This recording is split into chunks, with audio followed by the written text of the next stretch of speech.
Okay, Sunny, you're wrong. Great. Okay, thank you, Paul, for this. So before I begin, I'll just give you a context about my classroom first. So you just saw the pictures, right? My students, I will say, they were in Form 4, now they're in Form 5. That was a year ago. My students, they are highly proficient in English. So I don't face the difficulty in, let's say, them struggling in making a sentence or something. So it is kind of easy for me. So where I start is, I feed them with knowledge, okay? So my lesson plan is pretty straightforward. Because I'm teaching them reading comprehension and also integrated task, right? So the topic was about street food and health. So I want my students not to be restricted by my content. So what I did was flipped classroom at the beginning. So let's say I told them, oh, next week there's going to be lesson observation on the topic street food. So I gave them this video and I gave them this passage to go home and have a look at it for a week. So I basically threw the question to them, okay, street food. So go home, explore the idea, okay? And then I asked them, so have a look at the video, have a look at the vocabs, okay, how they describe things. And then have a look at the vocabs in an article, how they describe things. So now here I've used two different modes. One is a video, other one is an article, right? Now, in a student's life, they get to see lots of modes. For example, an article, letter, email, sometimes even video or speech, right? So now I want my students to focus on two only, which is a video and an article. So now, the article is the reading, all right? And then the video is the listening. oh yeah, by the way, just I also printed out this for you. So, Thank you so much. so Thank you. here you go. Yeah. So you can have a look on one. This is professional. Just gotta be ahead of my game. So that's the lesson plan. You just, okay, that's the lesson plan. Of course, there's room for improvement. Okay, that was a year ago. But anyways, yeah, it works for my class. So this is the video for listening, right? Yeah. So now we move on. Okay, now because the overall idea of this was MIL. Now I want to ask, anyone of you heard of MIL before? Okay, MIL. What does MIL stand for? Media Yeah. and information. Love that. Yes, Exactly. good, Okay. good, very It good, means very media good. and, Media, information, literacy. I'm talking too much, all right? Yeah. Which is a little bit more critical than simply information literacy. Yeah, okay, so basically what it means is, because we look at lots of text, right? Now, when we look at this, do students usually often, realize, oh, if it's saying street food is unhealthy, should we trust it? Is it usually backed by, let's say, some legitimate fact, some credible sources, some credible people, okay? Not often, okay? Maybe sometimes in the passage, not often, they also mention the author's name, but we are just giving students and feeding them an article, right? So the whole idea of this is teaching English and also MIL and making sure that students know when they look at something, they always fact check it. The keyword is fact check. So let's hop into this right now, okay? So, all right. So first, of course, I gave them a brief introduction about what's a discourse, okay? Let's skip this. And then I asked them they should be familiar with, let's say, Insta, Facebook, and YouTube. All the time they're, fed with lots and lots of information. And of course, with the development of AI, we can't really tell what's true and what's false. So it's even more important for us to learn MIL and of course incorporate that into English syllabus, where we always face lots of text types. Now the content, the main focus was three things: target audience, media purpose, and tone or attitude. Now main two were these two, the yellow one, the golden one, media purpose. So when we look at something, what is the purpose of that article or that piece of thing? We have to always keep in mind and critically think about it. And of course, what's the sort of tone and attitude used by the author when they were making that mode. Now, before that, I also introduced some tone and attitude vocabulary to my students. So yeah, like I said, my students are highly capable, so they already know the meaning of this. So it's not an issue for them. Okay, and then moving on. So I'll just quickly play this video. It's about 8 must-try Hong Kong street foods you can't miss. So if you...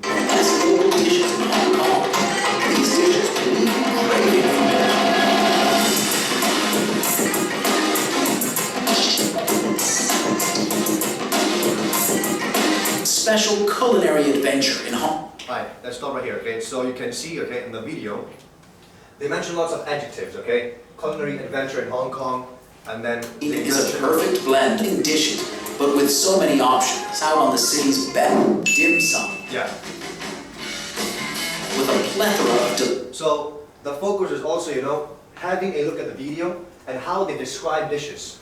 So we can see, of course, it's trying to promote something, so they're gonna most likely use positive vocab. No way they're gonna use negative, right? So, for example, succulent something, succulent dim sums, right? Mouth-watering pineapple buns. So they always use positive. So this is the main focus, to make them, you know, really focus on the key terms used, okay? So of course, these are some positive words, okay, used in the video. However, when you look, after this basically, I then asked them, okay, so quickly fill in the target audience. So who is the target audience here? And what's the purpose of this video? So just quickly, you can just answer, what's the purpose of this? What do you think? The purpose is, right, to promote those top 8 Hong Kong food, right? Now this is what many of the students will also think. But this is where I wanted to unlock a level in their mind and thinking.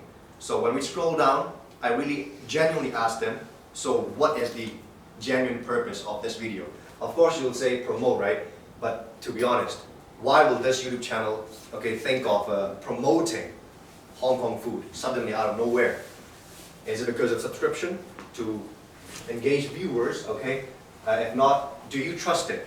Okay, now you tell me, would you trust this video? Would you? Okay, if you think yes, just raise your hand, it's okay.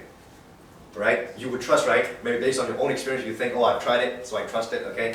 But let's say you were an overseas person, okay, a visitor coming to Hong Kong. But this is what I showed my students. Whether you should trust a YouTube channel. So you can first look at the subscriber count, you can look at the videos they've uploaded throughout the whole, let's say, okay, in the whole channel. You can look at the views throughout different videos, basically. Why is this 30K and this is only, what, 600? And then when you look further into their, let's say, description, okay, who they are, what they're about. So will a YouTube channel, if it's credible, have some typo? So instead of subscribe, it's subscribe, right? So this is what I, okay, wanted them to focus on. So I drew their attention to these things as well. So this is part of MIL, to trust, okay, if one thing is legitimate, verified, trustworthy. Okay, so fact check your information before trusting anything. Yeah, so then we moved on to this one over here, which is an article. It's should also be attached to your, yeah. So this one, okay, to the contrary, is something negative. So video was promoting, right, promoting Hong Kong food. This one is demotivating people from consuming it. So this is exactly why I chose article and video. And I also asked them, so in the video, besides the words being used, besides, you know, the pictures you see, what else can you notice? The music you can notice, right? The intonation of the speaker you can notice. So these are something that adds on and boosts, you know, your thinking, and let's say can persuade you more towards, you know, trying something. However, in a written text, there's no music, there's no tone. It's your own thinking and how you read it, right? So these are also some, you know, factors we have to keep in mind. And of course, when they looked here, I asked them to highlight some vocabs that they, you know, noticed that, you know, really demotivates them or, you know, hinders them from trying street food. So they did. And then, of course, likewise, I asked them to find the target audience, the purpose, and the tone, okay? So yeah, this was my input to that, okay? So I made sure I give them input, and at the end, they have an output. Because if in the beginning, I asked them to, okay, write something, clueless, okay? But so far, they've watched a video, they have read an article, so now they have some input, if not some, at least some vocabs that they can utilize and use. So my group work was here, all right? So because they're already in groups, so just 5-10 minutes, okay? And then the question is here. Look at the picture, okay? And then write about 50 to 100 word paragraph to promote street food in India. Now you may ask why India, because I'm Indian, but also my students are of ethnicity. So most of them know Indian food really well. So that's this why is writing, all right? yeah, it's a writing task, yeah. So, where was I? Yeah. So yeah, to basically just raise their interest more, what not in Hong Kong food, why not Indian food, so they're more interested and engaged. So that's momos, you can say dumplings, and then I don't know if you've tried that or not. It's garlic gok, some samosa in English here. And then yeah, so they did this. So this is promoting, right? After that, I asked them to come out, and then they did a small speech. They rehearsed it, they practiced it in front of the whole class. So that's also maybe speaking, there. And then after that, second task is here, demotivating them from trying street food in Thailand. Yeah, so one is promoting, and now we work on demotivating. So the vocabs they've heard, they've seen, they can now apply. So yeah, you can see. So there's what? There's roasted duck, there's beef, there's soup, etc. And then they had to use tones they've just learned, adjective, descriptive words, and of course, use some examples to support their argument. So that's what I've tried with them. Yeah, and of course, some post-lesson activity was to go home and then use AI this time. Okay, because I wanted to incorporate AI as well. So I wanted them to compare their own writing, own work, which is so consume street food and don't consume, and see how AI would write it. Okay, and then of course compare at home, and then let me know the next lesson. What can you observe? What's the difference in your writing style and AI's writing style? So this is what I've done with my class here. So this is how I incorporated integrated tasks. So first I feed them with information, and then I make them use it. So input always, and then output. Yeah. So that's me. Is it 10 minutes? I also want to show them the folder of materials just quickly. The lesson plan, right? Oh, yeah. So just scroll down, right? The lesson plan, and then the lesson materials, all right? So go to the folder. That's what I mean. The folder.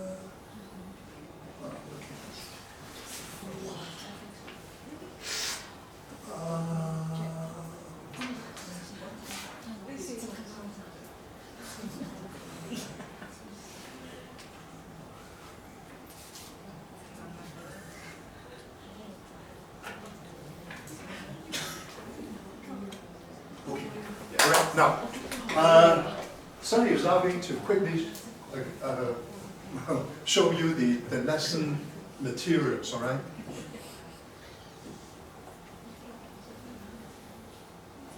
Yeah, so that's what you have right now. Yeah. So this is what I gave them. Okay. So this video, and then this is target audience, purpose, and you can see in the beginning it's like a warm up. Okay, to wake them up. So maybe matching. Okay. So in the video they have some things they're saying. So they have to basically match the tone with the examples from the video, the caption from the video. So this can also, wake up their memory, call back their memory regarding the tone. And then we move in, okay, and then here again, so are you convinced? So first I asked them, so based on just the video, are you convinced yet, okay? If let's say you never knew about pineapple bun, okay, or char siu bao, whatever, okay, would you have tried, okay? So are you convinced? Some of them said yes. I asked them why. Oh, it looks appealing, it looks quite encouraging. And some of them said no, because it's not my preference, not my cup of tea. But then next I asked them, oh, so would you trust it? Circle, okay, and then raise your hand if you think it's credible. So most of them said it does seem credible, and then of course I did, ask them, okay, so follow me, okay, and have a look at the viewer count, have a look at the description, the channel's description, and then have a look at the subscriber count as well. So at the end, all of them said, no, I don't trust this anymore. Okay, I think there will be more credible sources out there, okay, with more options nowadays. So yeah, and then task 2 was, of course, this article, okay, and then we move on. So same stuff will be here, target audience, purpose. Now this time you can see, no longer any matching, okay, now this time they really have to write down. So memorize the, tones, and then from the passage, give me examples, literally copy and paste, okay. So give me some examples, okay, which can support the tone you've written here. So they can do it really well, and of course to guide them, assist them, I've also provided them at the bottom here, in case they forget any. So yeah. After that, again, are you convinced? So based on the article, are you convinced? Okay? Some of them said no. This time no, because they were challenged by me earlier, so they said no, just to play safe. And then I was like, okay, actually, you can trust him. Okay, so psych. So I said it's from SCMP, South China Morning Post. Okay, from a credible source, so higher chance of being, let's say, fact-checked before being published onto their, let's say, website. So yeah, I think it's you can trust it slightly more than the media. Yeah, and of course, towards the end, where we describe, I also did provide them with vocabs. Okay, for example, crunchy, so texture, how to describe texture, how to describe a taste, adjectives, and then some other adjectives that could be useful. So you can see, I provided them with vocab, and they do know how to use it, so it's a slightly advantage for me when I teach them. And then, next up, negative. So some vocabs which are slightly negative, okay, so soggy, rubbery, mushy, okay, and then bitter, and again some more adjectives, cardboard-like when you chew it, okay, crunch into it, okay, bite into it, so yeah, you can see. So lots of, vocabs here to assist them throughout the task, so they are not clueless. Yeah, and of course, I made sure that they work in group, four or five in a group, so they can quickly work on it together, and then with lots of ideas, improve that whole 50-word, 100-word paragraph. So that was quite fun to hear, when they came out, when that student came out to read out the article, the passage. And here, the homework, AI, to generate a 50-word paragraph to promote street food in Hong Kong. So yeah, that is the lesson material I gave them on Wednesday. Yeah. Okay, thanks a lot. All right, so